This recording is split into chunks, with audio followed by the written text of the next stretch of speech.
What's going on, nerds? It's your good pal Serious Business, aka Nick, here at Nerd Farm, about to give you a little taste of what's out this week on Xbox Live and PSN. Up first, we got Golden Axe Trilogy from Sega. The one that I'm playing is currently on the Xbox Live, and they didn't really give me a whole lot to use. Just, you can play basically one out of the 3 games. So right now I'm in Golden Axe 2. Palling around with Axe Battler, the Barbarian. They were really good with naming conventions in the 80s. But, this one's not bad at all for what it is. I don't know if you could convince me to pay, $10 for, maybe 15, 20-year-old games. But considering all the ROMs there are on the internet, but it's whatever. If you really enjoyed it then, or as a kid, or you're trying to introduce your kids to maybe the old form of gaming, you'll really enjoy these games. I didn't have a problem with the controls at all. The hit boxes seem to work perfectly. As you can see, I'm kind of going to town with my little dinosaur guy. I was kind of disappointed that he didn't have any other attacks besides the little backwards melee kick, but whatever. If I remember correctly, we got another dinosaur that actually has a flamethrower or something.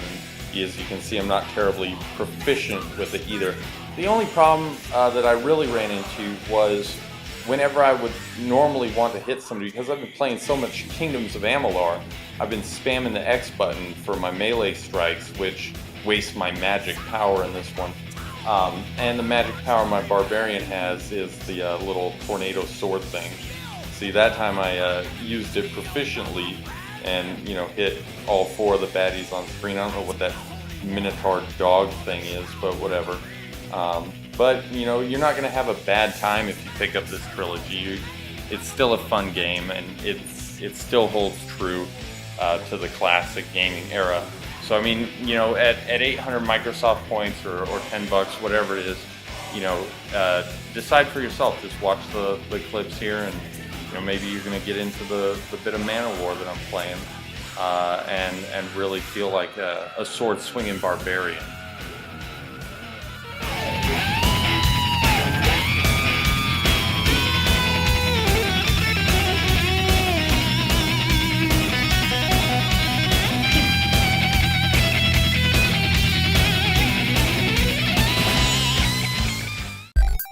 So next up we got the Monsterland trilogy. I never really played these games when they were first out, so this was all new to me.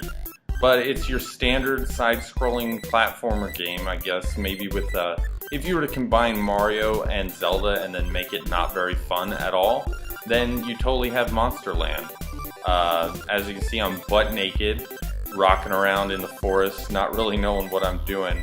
None of the UI is really explained to you, and every time I go into a house, there's some sort of dinosaur, lizard, dragon guy trying to sell me something, so and that guy looks a little slow on the uptake, and he's trying to sell me shoes, but I don't even have enough money for shoes because I just bought beers at the last store.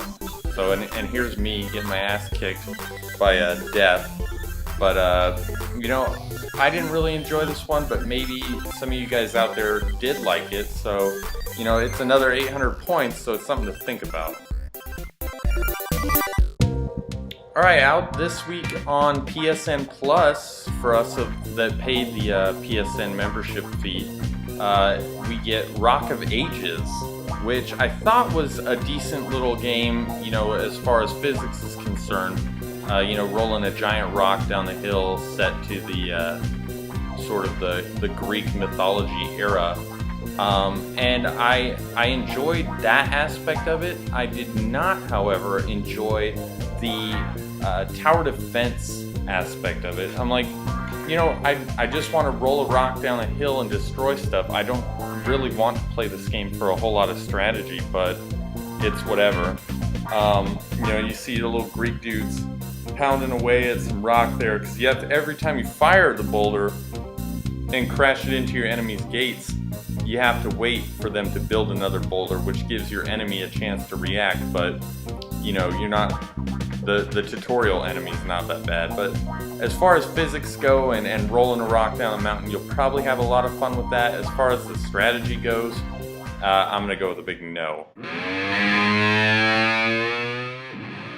And lastly, we got Mad Riders, another sort of MX ATV sort of game from Ubisoft, and I enjoyed this one for what it was. It's essentially Mario Kart with ATVs and maybe a little bit of Need for Speed thrown in.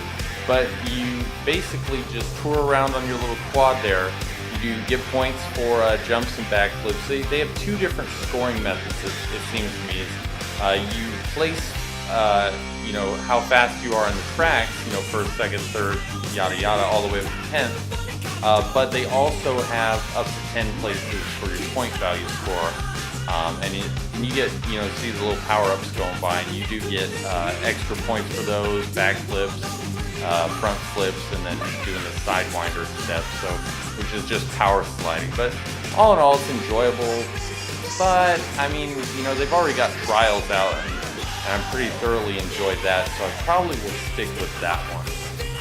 So that's it from the demo reel this week, and we'll see you guys next time here on Nerd Farm Videos.